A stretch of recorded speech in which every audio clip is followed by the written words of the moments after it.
Hello everyone and welcome back to the channel. This is CrazyBuck from Team Liquid, and today I'm happy to bring you the first installment of our 9.2 raid guides, proudly presented by Coinbase. In this video, we'll show you how to kill the first boss in the Heroic Sepulcher of the first ones, Vigilant Guardian. This is a 3-stage encounter. In stage 1, you'll fight a bunch of adds for a while. In stage 2, you'll fight the boss. And in stage 3, the boss goes into a soft enrage and will pump non-stop raid-wide AoE for the remainder of the encounter. At the beginning of stage 1, you'll fight a big ad called the Vigilant Custodian. He doesn't really do much here, you'll just need to tank him and nuke him down. The ads will start spawning as you're killing him off.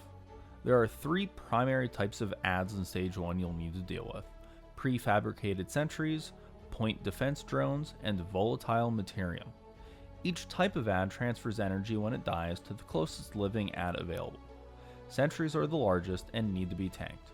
They cast Wave of Disintegration, a frontal ability that shoots a line straight in front of itself, dealing moderate damage to anyone hit. Just keep these facing away from the raid. At 50 power, they'll cast Dissonance, a slam on the tank dealing moderate damage and increasing damage taken by subsequent Dissonance casts by 20% for 20 seconds, stacking. This is cast about every 17 seconds, so your tanks will need to swap after every 2 to 3 casts. Drones are a bit smaller, and they'll target random people with volleys called Blast, dealing mild splash damage. They'll also periodically cast Searing Ablation, teleporting to a random player and channeling damage into them for 12 seconds. This can be interrupted. Volatile Materium are tiny ads that just roll around and smack things. These can and should be tanked to keep them grouped up for AoE. They buff themselves every 10 seconds, increasing their speed and damage. The goal of stage 1 is to power up the 4th ad, the Automated Defense Matrices. These are positioned around the room, are stationary, and are initially powered down. You'll want the other ads to die on top of a defense matrix, because when something dies there, it'll transfer energy into that matrix. Once charged, the defense matrix will activate itself, stand up, and put a shield around itself. This shield is vital because every roughly minute and 30 into the fight, the boss will cast Exposed Core, dealing lethal raid damage every second for 10 seconds. However, standing within that shield reduces the damage by 90%.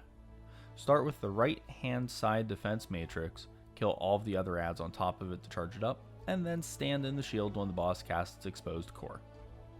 Just as a note, any ads that stand inside of the shield also take 90% less damage, so just make sure that everything's tanked slightly outside of that shield. After Exposed Core ends, the charged up defense matrix will start fighting you and use an ability called Sear, doing channel damage over 12 seconds.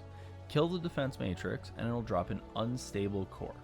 Someone in the raid will need to loot this and run it to the very front of the room at the top of the ramp. You'll then get an extra action button. Click that and it'll detonate the core on the boss. Each core detonation deals 20% of the boss's health and damage to him. You'll need to do this whole cycle 3 times, bringing the boss down to 40% health. While you're doing all of this, there's also 2 more mechanics to watch out for. Refracted Blast shoots a beam at several random players.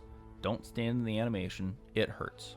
De-Resolution will target a player, putting a red targeting line on the ground pointing to them, and then shoot a moving beam across the platform at that player.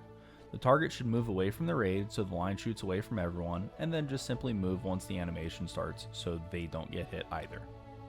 Once stage 2 begins, the boss will roll out from the wall at the front, stand up, and start attacking you. If you get hit by him rolling out, you will die. During this stage, he'll continue using Refracted Blast from stage 1, but also gain several new abilities. Split Resolution is a tank smack that'll make several lines of void zones emanate from the tank's location. Don't stand in the lines of bad.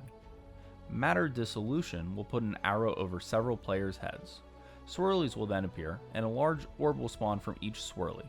These will slowly move to the spot the targeted player started at. When the orbs reach each other, they despawn. Touching an orb deals massive damage to you, so make sure the targeted players move away from the raid. Once the orbs disappear, the targeted player is then slowed for 10 seconds. When the boss's energy bar hits 50%, he'll use Pneumatic Impact, slamming the tank and applying a debuff, causing 200% increased damage by subsequent impact casts.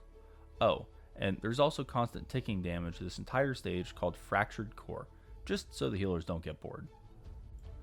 Once the boss reaches 15% health, you'll go into stage 3.